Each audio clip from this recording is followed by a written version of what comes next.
సముద్రంలో అక్రమంగా తరలిస్తూ పట్టుబడ్డ రేషన్ బియ్యానికి సంబంధించి టీవీ9 ప్రసారం చేసిన కథనాలపై డిప్యూటీ సీఎం పవన్ కళ్యాణ్ స్పందించారు. కాకినాడ పోర్టులో తనిఖీలు చేశారు. విదేశాలకు అక్రమంగా తరలిస్తూ పట్టుబడ్డ రేషన్ బియ్యాన్ని పరిశీలించారు పవన్ కళ్యాణ్. అక్రమార్కులు కాకినాడ పోర్టుని అడ్డాగా మార్చుకుంటుంటే అధికారులు ఏం చేస్తున్నారంటూ నిలదీశారు. పోర్ట్ ఆఫీసర్ ధర్మశాస్త్ర, డీఎస్పీ రఘువీర్, సివిల్ సప్లై డీఎస్ఓ ప్రసాద్లపై ఆగ్రహం వ్యక్తం చేశారు. స్థానిక ఎమ్మెల్యే వనమాడి కొండబాబుకి కూడా పవన్ చురకలంటించారు. స్థానిక ఎమ్మెల్యేగా మౌనంగా ఉంటే ఎలా అని ప్రశ్నించారు డిప్యూటీ సీఎం.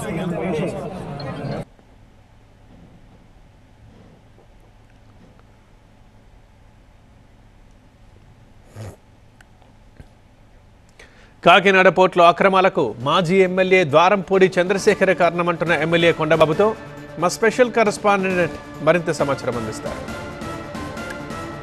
స్థానికంగా ఉన్నటువంటి గత మూలాలు ఇంకా కనిపిస్తున్నాయి అనేది ప్రస్తుతం కూటమి. మీరు ఎన్పిఎస్ వాత్సల్య పథకం ద్వారా మీ పిల్లల ఫ్యూచర్ కోసం 10 కోట్ల కార్పస్ ని క్రియేట్ చేసుకోవచ్చండి. అది ఎలాగో మీకు తెలియాలంటే ఇప్పుడే ఫ్రీడమ్ యాప్ ని డౌన్లోడ్ చేసుకోండి. గతాలకు సంబంధించి చెప్తున్నమాట స్థానిక ఎమ్మెల్యే వనమాడి కొండబాబు అంతా ఉన్నారు. అంటే ఇంకా ఈ తతంగం అంతా నడుస్తుంది. గతంలో మంత్రి కూడా పర్యటించారు, ఈ మూలాలు గుర్తించారు, మళ్ళీ అదే తంతు కొనసాగుతున్నారు. అంటే గత మూలాలు ఇంకా కనిపిస్తున్నట్ట.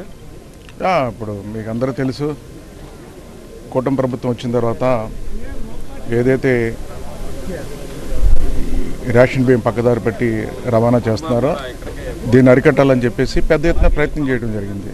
మీకు అందరికీ ఒక మాట చెప్పాలి, ఈ రోజున ఇది చరిత్ర కలిగిన పోర్ట్ అండి. ఇది గతంలో కూడా బియ్యం రవాణా ఎప్పటి నుంచో జరుగుతుంది, కానీ ఎప్పుడూ లేదు. గత 5 సంవత్సరాల్లో ద్వారంపూడి చంద్రశేఖర్ రెడ్డి ఇన్వాల్వ్ అవ్వడం వల్ల ఆయన ఈ రేషన్ బియ్యం అంతా కూడా ఏదైతే పేదవాళ్ళకి ఇస్తున్న బియ్యం అంతా పక్కదారి పట్టించి రవాణా చేసి వ్యాపారం చేయబట్టి అందరికీ వెలుగులోకి వచ్చింది, తెలిసింది అందరికీ. ఆ రోజు కూడా మేము ఆరోపణలు చేసాం, కానీ వాళ్ళ అధికారంలో ఉన్నారు, ఏమీ చేయలేకపోయాం.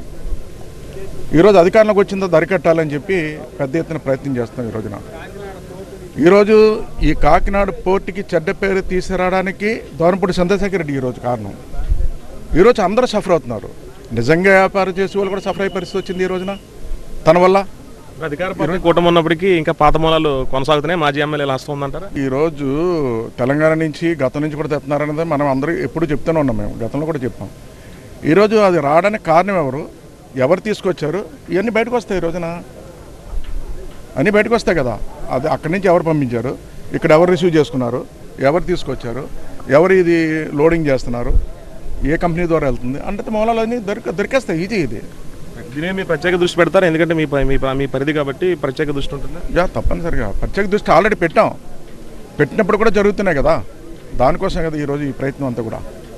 గత మూలాలు ఇంకా ఏదైతే గత ఎమ్మెల్యే ద్వారంపూడి చంద్రశేఖర్ రెడ్డి కనుసన్నల్లోనే ఈ పోర్టు వ్యవహారం అంతా కూడా నాశనం అవ్వడానికి కారణం మాజీ ఎమ్మెల్యే ద్వారంపూడి. ప్రస్తుతం అయితే మాత్రం అవన్నీ కూడా ప్రక్షాళన తీసుకు అడుగులు వేయిన నేపథ్యంలోనే డిప్యూటీ సీఎం పవన్ కళ్యాణ్ కూడా వచ్చి ఏదైతే ఈ పోర్టుకు సంబంధించినటువంటి ఎక్స్పోర్ట్ కానివచ్చు, ఎక్కడి నుంచి ఇతర ప్రాంతాల నుంచి హైదరాబాద్ కానివచ్చు, ఇతర ప్రాంతాల నుంచి రైస్ మిల్లర్స్ నుంచి వచ్చినటువంటి ఈ అక్రమ రేషన్ బియ్యాన్ని అరికట్టేందుకు పక్కా ప్రణాళికతో ముందుకెళ్ళబోతున్నాము. ఇప్పుడు ఇంకా మూలాలు కనిపిస్తున్నాయంటే గత వాసనలు ఇంకా పోలేదనేది ప్రస్తుతం స్థానిక ఎమ్మెల్యే వనమాడి కొండబాబు అయితే చెప్తున్నారు. 100% రసూల్తో కలిసి సత్య టీవీ9 యాంకరేజ్.